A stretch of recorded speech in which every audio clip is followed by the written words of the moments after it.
You find yourself down 20, but then team fights back in. 2 minutes to go, you're only down 5 with a chance in this one. The Sixers come up with 2 big three-pointers there that really hurt you guys. Defensively, what was missing on those couple of late possessions? Well, not so much. It was the late possessions. They were sprinkled throughout, and allowed the game to get where it was, I think one, obviously, we talked before the game, Tobias Harris played great tonight. I mean, Shake Milton's 5 of 5 from 3. What was he, 3 for 5 or 4 for 5? Al Horford was 4 for 4 from 3. So, I mean, they had 15 threes. We got good performances from the guys that we anticipated being the guys they would play through. I think at times some of the stuff Al was doing, he was coming off the pin downs, he hit some mid-range, he was able to drive it. We didn't put up enough resistance. I thought we did better in the second half with it, on the late game stuff. Tobias hit a tough 3, and then on the other one we gave Al too much space on the one that he hit. And we've got to do the bottom line is we've got to do a better job tonight. It was the second quarter, and we had a stretch in the second quarter where it stretched out a little bit, and we've got to do a better job there.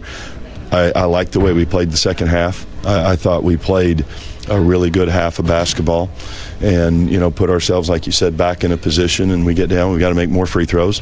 We've got to get more timely stops when it comes down to it. But, I thought we had guys play well. I thought we were connected, and, and particularly second half, I thought we played, maybe that's the best we've played in a few games in the second half. Without Taj Gibson tonight, of course, he provides a lot of that physicality inside. What did you get from Julius Randle? I thought Julius was really sharp. He started out sharp, not only scoring, he was 6 of 7 from the field in the first half, but just what he was seeing out there, he was really communicating, he was really connecting guys out there.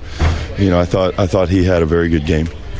Mo Harkless in the third quarter, I mean, that was fun to watch, him just hitting those threes like that. But when you see him play like that, does it kind of get you excited about how you can keep integrating him into this offense?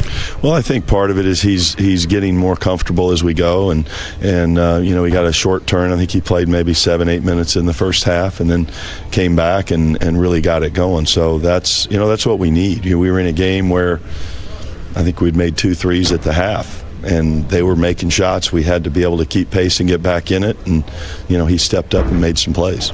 Back end of a back-to-back road game, and you're down by a bunch late, and it gives battle back. Just talk about the effort and how proud of your team to see that kind of effort late in the game to get back in it. How nice is it to see from a team that's trying to find themselves the last part of the season?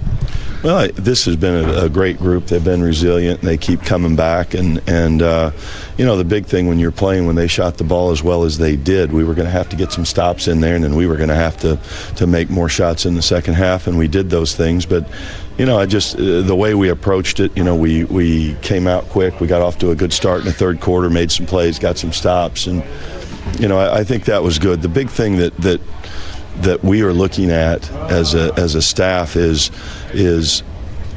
how well we're playing just collectively and what we're doing. And so I thought it was a good sign for us that we played as well as we did in the second half, and they weren't worried about the score. They went out, and if we get some stops, we score the ball a little bit, we're right back in the game. You lost Dennis Smith in the second half. Any update on what's going on with him? Not yet. He had concussion symptoms, and so he was held out and will be evaluated. So you're looking at this game as kind of like a moral victory with the way you guys play? No. Okay. I thought you said you're happy with the way it happened in the second half, but you weren't worried about the score? No. I said we went out and played like we weren't worried about the score, and we played good basketball, and that's what we're after. If we play good basketball, we're going to be okay, but I think that's as well in the last maybe 3-4 games, that's as well as we've played for 24 minutes. And so I take that as a sign that we're moving it in the right direction and doing the things that we need to do. Tobias, in that first half, was he just unstoppable, or was there something that you felt you could have done? I think he played well, but I think there were some coverage things and some individual things maybe we could have been a little tighter with. I think you've said you're in touch with Scott all the time. With the 6 straight losses where you guys are at now, is there any thought of kind of turning, like you guys did last year, more to the kids? Well, I think we've gone through, and the rotation has all the young guys in it. Basically, Zoe got another turn tonight as he played. Mitchell, is more and more and more as he goes. RJ is expanding his role. Kevin didn't get as many minutes tonight, but those guys are, they played a lot of basketball this week. All right. Brody, did you like what you saw out of Mitch late in the game, closing the game with the starters that initially started the game? Sure. He did last night as well. He has played, I think, he's in a stretch where this is as good as I've seen him play and as effective as I've seen him play. What about the decision to start Bobby at center?